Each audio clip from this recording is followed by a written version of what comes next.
Hey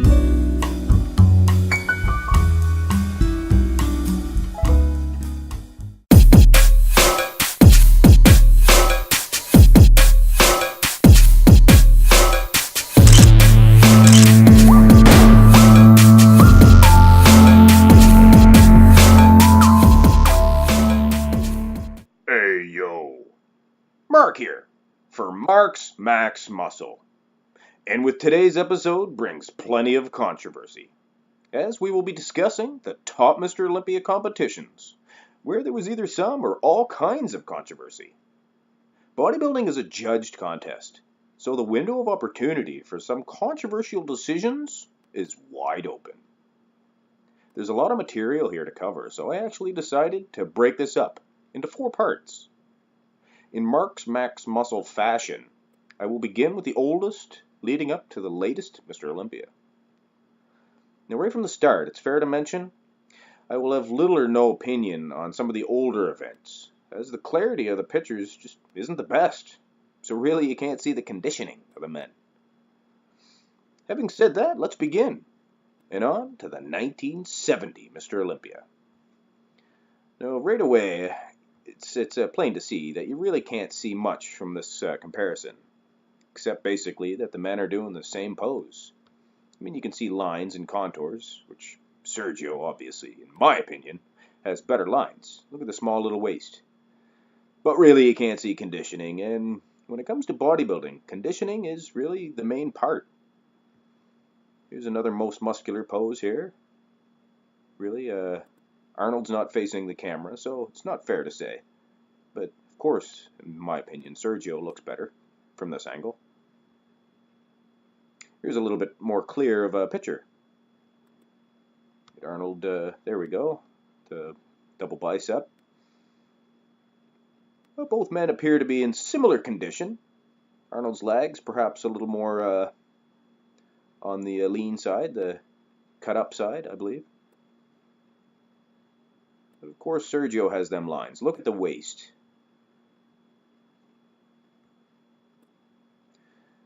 But of course, the reason why I put this on here is because Sergio himself complained and, of course, said the fix was in. And there was plenty of reasons for Joe Weider to fix this event, as I will get into in another episode. I'll give you a quick little overview. Apparently Sergio lost to a rival company's champion. And really, you didn't really want your champion losing to a guy that lost to another guy. So he continued on with Arnold as he reigned as champion for 6 years. In 1972, apparently there was another controversial decision, and with the same 2 men. Here's a classic picture of these 2 guys, very famous picture, I believe. This is a very apples and oranges type of deal with these 2 guys here, depending on what you like, what your preference is. Here's a most muscular here. No, I have to say Arnold looks better in this picture, but of course conditioning has little or nothing to play with that. But I just think he hits the shot a little bit better. Here's from the rear. Arnold has a lot more definition through his back, but Sergio just has more mass back there, more meat. And look at the legs. They make Arnold's legs look like little toothpicks. But he is the oak, so with all due respect. As I said, again, these were probably the last 2 that I have little or no opinion, as this event, 1980, is the next one I will be discussing. I got plenty to say about this one. Now, just from this shot here, it doesn't really appear that there's much controversy if Arnold wins over Frank Zane. Of course, Frank Zane's not really hitting a shot, and Arnold's, I think, going to make him laugh or something like that, to take him out of his game. Arnold liked to play little tricks like that. But, of course, Frank Zane was down in size, as he had a near-death experience prior to the Olympia. So he was down in weight, for sure. And when it come to Frank Zane, he needed every pound he had to really hit his peak. Anyway, on with some comparisons here. Right away, you can see in the hamstring glute department, Arnold just does not stand up to the gentleman to his left, which would be Boyerko, and the conditioning of the lower back region. Just night and day. Even Arnold, known for his arms, Boyerko's really standing up to Arnold here with his smaller frame, yet similar size arms. Impressive arms here on Boyerko.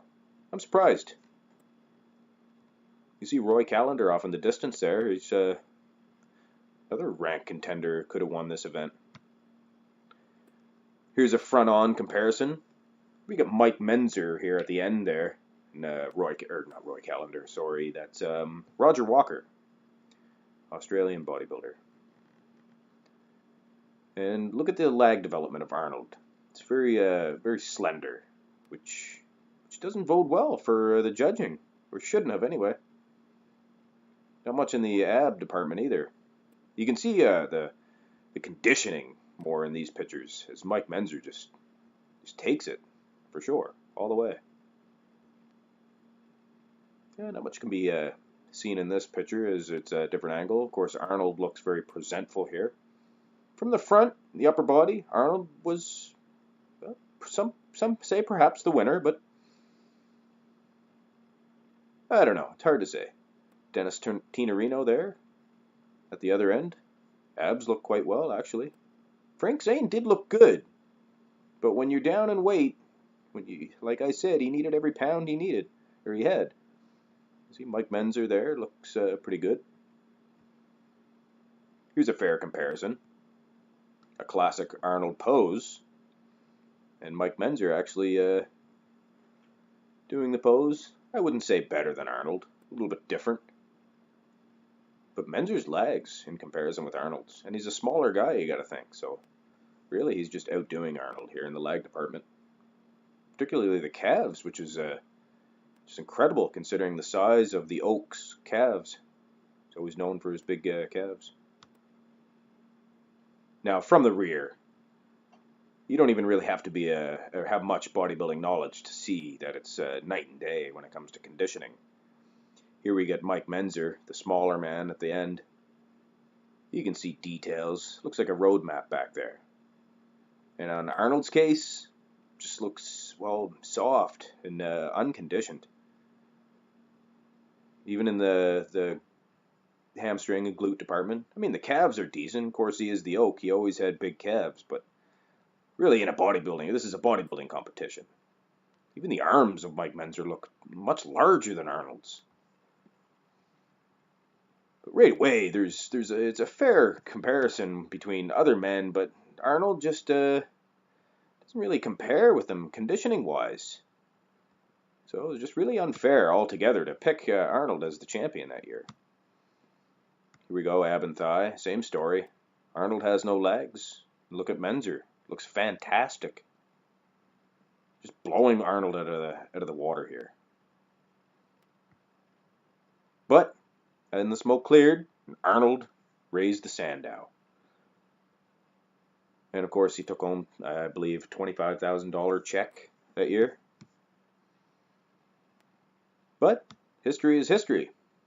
Arnold placed first, Chris Dickerson placed second, who in my opinion I believe Chris Dickerson should have won.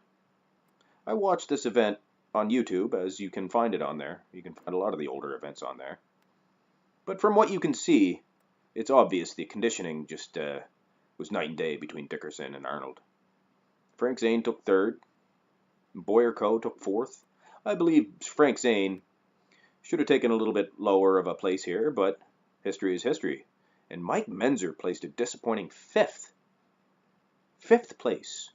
Now, I'm not going to get into it too much here, as I will probably be making an episode dealing with this subject, but Mike Menzer and Arnold Schwarzenegger just did not get along.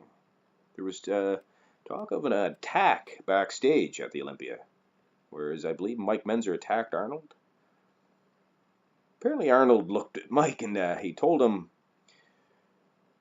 "Hey Mike, you probably would have did a little bit better last year if you didn't have your gut hanging out. Perhaps this year you suck your gut in." And you see, Mike Menzer just didn't Didn't like that. He took exception, so he attacked Arnold apparently. But anyway, we're not going to get into that too much right now. Roger Walker placed 6th, and Roy Callender placed way down in 7th place. And Dennis Tenorino placed 8th, and Tom Platz way down in 9th. There were 16 men in the competition, but we won't get into the rest of them right now, as we have this event to talk about.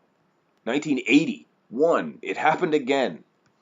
Now, in 1980, Arnold came out of retirement, and he was the 1975 champion.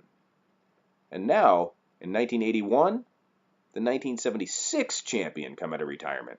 Arnold's best friend, Franco Columbu.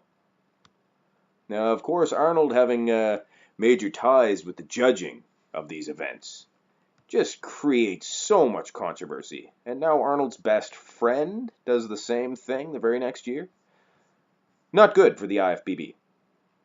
Have a look here. You can see gyno on Franco's his right pectoral, and his legs are just subpar. Anyway, on with the pictures here. From the rear, look at Chris Dickerson's hamstrings here, looking superior, even along the line or the alongside of Danny Padilla and Tom Platz. Now to show up Tom Platz in the leg department is unbelievable. Of course, Dickerson had them calves. Here's a fair comparison between Danny Padilla and Franco Columbu. Danny Padilla taking this shot for sure, but judges saw fit to give the win to the sausage-legged fella, Franco Columbu. Here's a double bicep here. Never a very strong pose for Tom Platz, but look at the legs. Here's a better, more clear shot of Chris Dickerson. Of course, look at Danny Padilla. Looks fantastic in the double bicep. Got to give these shots to anybody but the champion that year, Franco Columbu. You know, from the side here. Got to give this one to Danny Padilla, or perhaps Tom Platz. It's a toss-up here. The leg development of Tom Platz in this picture here. Of course, Danny Padilla has a lot of flow, and I just like him in this shot, I believe, ahead out of the other two men. Anybody but Columbu. But as the smoke cleared, this guy raised the sando, complete with gyno. I mean, give it to Tom Platz. Give it to him. I mean, you can see the conditioning is night and day. That's what I was talking about. And you can see the more clear pictures, you can see the actual conditioning. So it's like one guy did the work and the other guy didn't, but he get rewarded. So it's just a totally unfair happening of events. But that's it for this installment of my series, Controversial Decisions at the Olympia. Keep an eye out for part 2, as we will be going over a few more events. I hope you enjoyed my opinions on all the controversy. Like and subscribe if you did. That's it for now. This is Mark with Mark's Max Muscle.